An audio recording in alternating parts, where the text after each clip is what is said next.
Ukraine retreats in embarrassing defeat, so naturally, Neocon Lindsey becomes an America firster again. Taylor Swift and her gal pal go full-on Luciferian at the Super Bowl, but only after America's sweetheart played Satan in a music video. Meanwhile, the culture of death kicks into high gear as Minnesota prepares to legalize euthanasia. And what's the world's moral leader doing about it? Why, he just promoted a Nobel Prize-winning mRNA scientist to the Pontifical Academy for life. Yep, it's official. You just can't make this stuff up.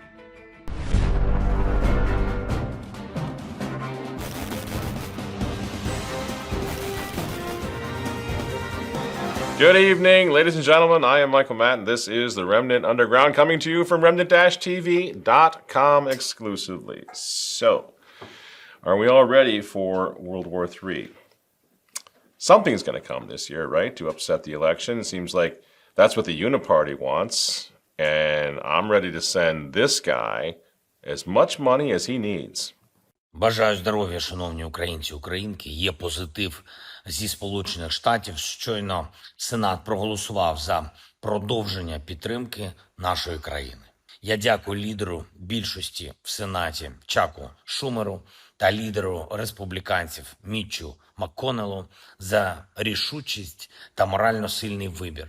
Демократія точно вистоїть. Oh, shut up. But I suppose, he's really, he's providing all the evidence that we need. You got Chuck Schumer there being praised by Little Mr. Green T-shirt and Mitch McConnell, two of his buddies. They're all in on this.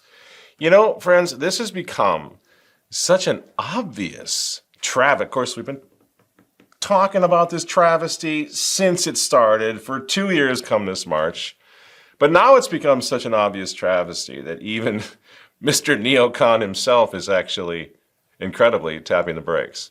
To the Prime Minister of Poland, I want to help Ukraine. I want to help make a stronger NATO. But my country is on fire. We've had 7 million people come across a broken border. How would you feel if 7 million people came in illegally into Poland? Would you have this attitude? We got to put Ukraine ahead of Poland? I am not going to put Ukraine, Israel, or anybody else ahead of America. Holy cow, that's a big deal. Mr. Teflon politician, always got the finger in the air, seeing which way the wind is going to blow, always going to end up on top. He's pulling back? Lindsey Graham? He's gone all America first on us? Isn't that something? And you know why that is? Ukrainian troops have left their position in southern Avdiivka in the east of Ukraine in a bid to avoid being surrounded and submerged by Russian forces. The town, located north of the Russian-held regional capital of Donetsk, has been a front line since 2014. Every thinking American, well, who's not Mike Pence, has finally figured it out, that this whole thing is one neocon whopper. Pretty much everything that NBC News and the New York Times have told you about the war in Ukraine is a lie. The Russian army is incompetent, they claim. Ukraine is a democracy. Vladimir Putin is Hitler, and he's trying to take over the world. Thankfully, the Ukrainians are winning. None of that is true. As a noted conspiracy theorist and vocal critic of U.S. support to Ukraine, Tucker Carlson is already well known as a bit of a Kremlin mouthpiece. So in his 2-hour interview with Vladimir Putin in Moscow this week, it's no surprise he mostly just sat there as Putin effectively steamrolled him with revisionist history and disinformation. Notably, Tucker did not challenge Putin's baseless accusation that the United States orchestrated a coup in Ukraine in 2014. Ah, yes, circle back, Jen. The old conspiracy theory that even lifelong Democrats are now readily conceding is nothing more than the recent history of the region. Well, then in 97, we're going to move NATO 1,000 miles to the east and take 15 countries into it and surround the Soviet Union. We then overthrow the government. In 2014, their elected government and put in a Western sympathetic government. Russia then has to go into Crimea because they have a port at Vladivostok. It's their only warm water port. And they know the new government that we just installed is going to invite the U.S. Navy into their port. So then the Russians go in. They only send 40,000 people. It's a nation of 44 million people. They clearly do not intend to conquer Ukraine. but they want us back at the negotiating table. The Russians just want a guarantee that Ukraine won't join NATO. Zelensky signs the treaty, Putin's people sign the treaty, and Putin starts withdrawing the Russian troops in good faith. And what happens? Joe Biden sends Boris Johnson, the British Prime Minister, over to Ukraine in April and forces him to tear up the treaty. And since then, 450,000 kids have died. But there's still at least half the country that either doesn't know it at all, doesn't care, or is just utterly clueless about this. And this is astonishing because it really could, if something doesn't happen, no, it really could lead to a war, a ground war, a shooting war, if not a world war, if not a nuclear war, involving our country, involving our sons and now daughters in a crazy Eastern European country for no reason whatsoever. And most people just don't even know. And see, that's just the point. America is being systematically dismantled. That's why the Make America Great Again thing was such a threat to these folks and still is. And now, under Biden, if it's going to take World War III to finish the job off so we can have equity and inclusion all throughout the world, well, so let it happen. And let it be said that the blood of the Americans watered the tree of the Novus Ordo Secularum, right? So go back to sleep, America. Don't worry about it. Just don't worry. Tell me more about your pronouns. One more time here. Which pronouns you want to use again? Really important to me, you know? And then... I just watched the Super Bowl for the commercials. They're so funny. Oh, so you need $1 billion beer company to entertain you. You look forward to a cavity-causing crap in a can commercial known as soda to the peon public to make you laugh. You've become so overstimulated, so brain damaged from the mentally enslaving mainstream media that you look forward to having these $1 billion companies entertain you with a 30-second commercial. Beer, soda, Doritos, junk food, garbage. This is your entertainment. This is what has happened to America. While you're watching a bunch of men running around in tights chasing a ball. You know, my dog is as easily entertained as most football fans. Hey, look, he's got the ball. No, of course, you know, he's just a conspiracy theorist. And only a crazy nutjob conspiracy theorist would be talking that way about America's favorite pastime, right? The football thing. Conspiracy theories. We're going to talk a lot about that tonight. But first, a word from our sponsor tonight, which is Charity Mobile, which is America's pro-life phone company. They've got nearly 30 years experience, 30 years in the business of helping and saving and doing everything they can to save the unborn. And the thing is that when you sign up with them, 5% of your monthly plan, the price, goes to the pro-life, pro-family charity of your choice. And for a limited time, new customers who mention the offer code REMNANTTV get a free phone with free activation. It's great, plus free shipping. Really no reason not to. There are no contracts, so please call Charity Mobile today. That's at 1-877-474-3662. Again, that's 1-877-474-3662, or chat with them online at CharityMobile.com. So back to, are you ready for some football? What's going on here?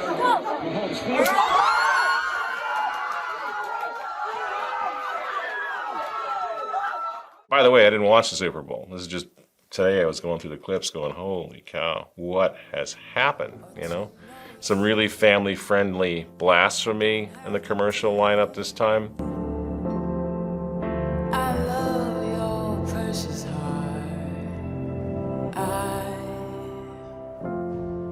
I was standing,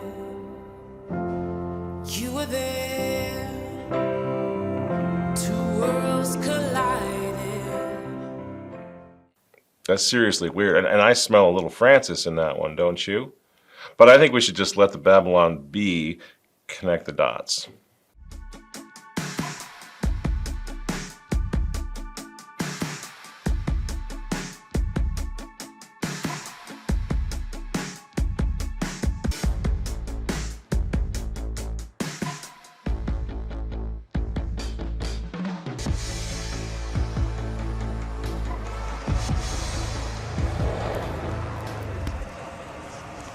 But the point they're trying to make there is that the whole Super Bowl has been eclipsed by really questionable stuff. Yeah, the wacky commercials have become disturbing. Many of them very disturbing.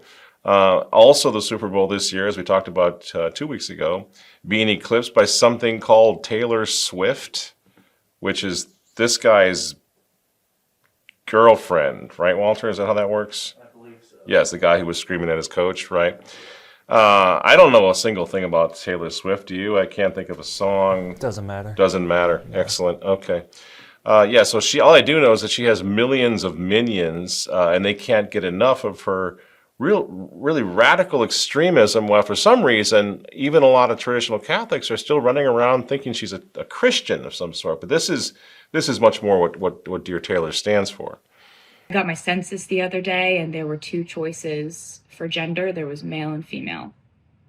And that erasure was so upsetting to me, the erasure of transgender and non-binary people. Here is one of her gal pals, something called Ice Spice, doing devil horns. This is pretty interesting, that's going on. She's right next to Taylor Swift in the box. She's got an upside down cross, crucifix, whatever it is, around her neck. How much more obvious can it get, The signs are starting to pop up all over the place, I mean, the most satanic thing about it all is the whole idea of do as thou wilt shall become the whole of the law. That's where we are for sure now. But now it seems like, culturally, but now it seems like they really want to make sure that everybody knows it, that they're in league with some sort of dark, the dark side, whatever it is.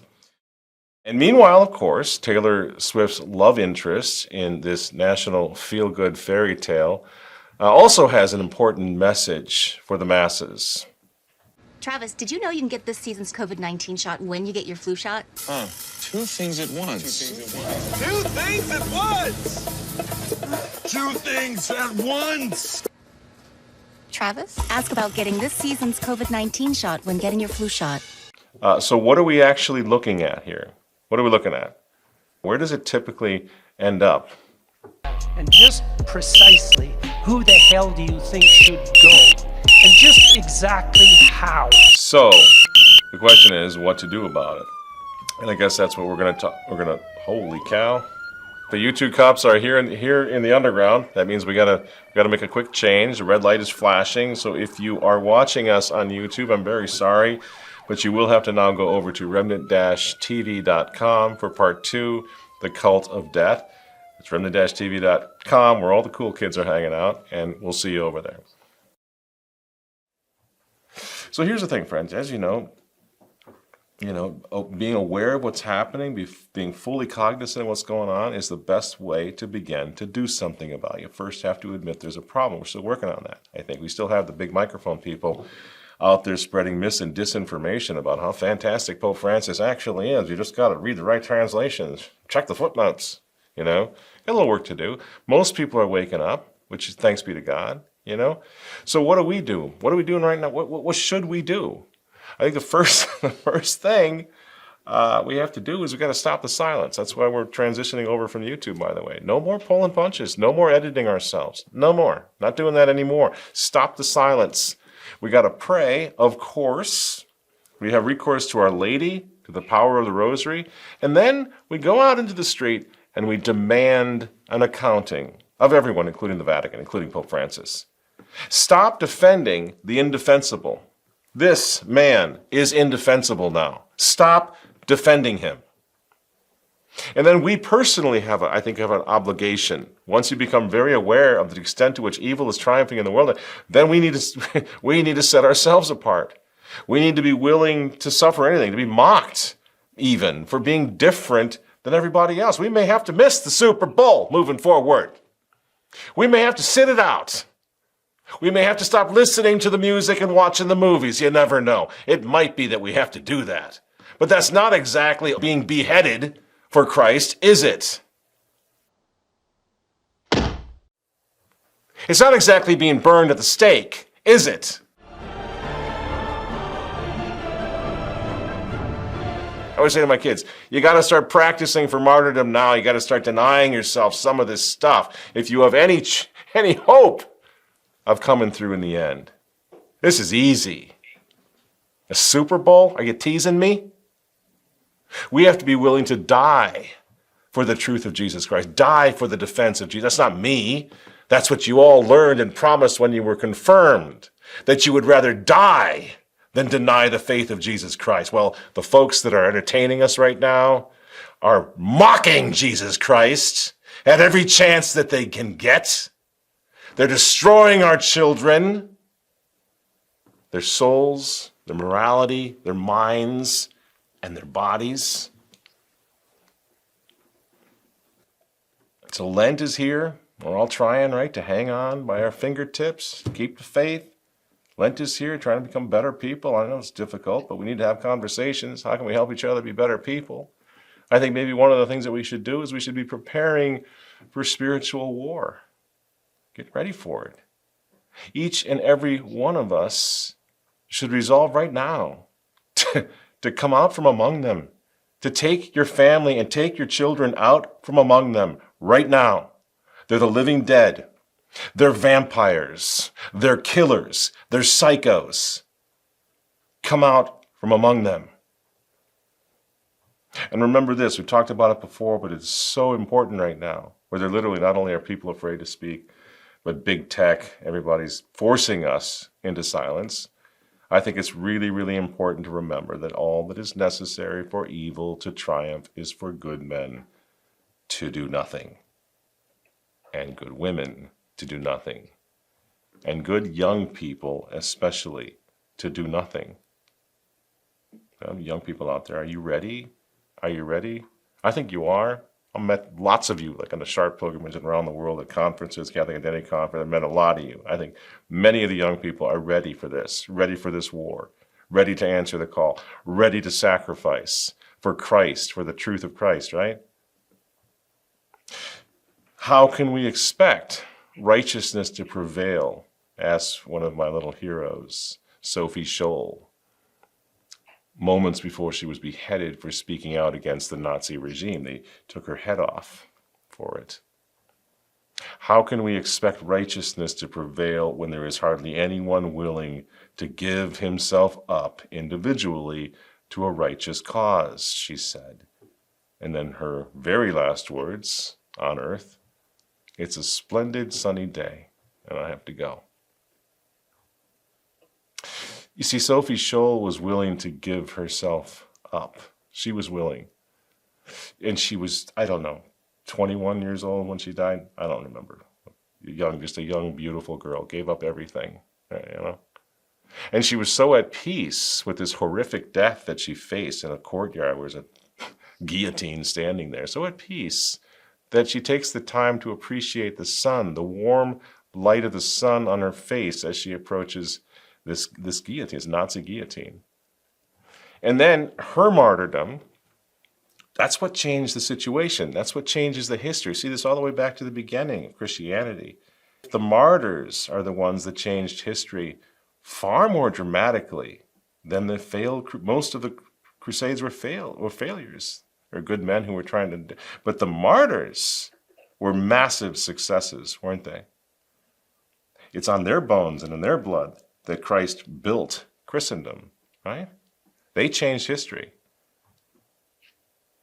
So in the case of Sophie Scholl, she wasn't a Catholic, but she was willing to lay down her life for her country, right?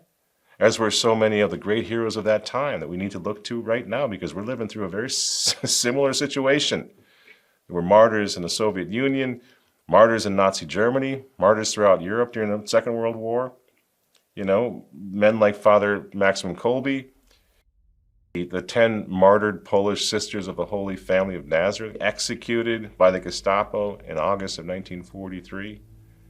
There were 2,579 Catholic priests and monks imprisoned in Dachau. Did you know that? That's how Dachau got started. Almost 3,000 priests were considered political prisoners at the time for refusing to go along with the regime. This is between the years 1938 and 1945. Do you know what else? 1,034 of them died there. Died in Dachau.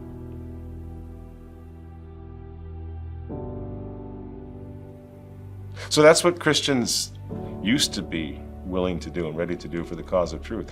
And the question we have in closing tonight, we got to make sure that we're Christian enough to follow suit, right? As they're talking about this. We have to be different. We have to be set apart. We have to earn the right to be set apart like they were. They changed history. And that's why we're still telling their story today. Why? Because like every martyr, back to the little Agneses and the little Philomenas and the little Cecilias, right? Tarcisiuses, every one of them.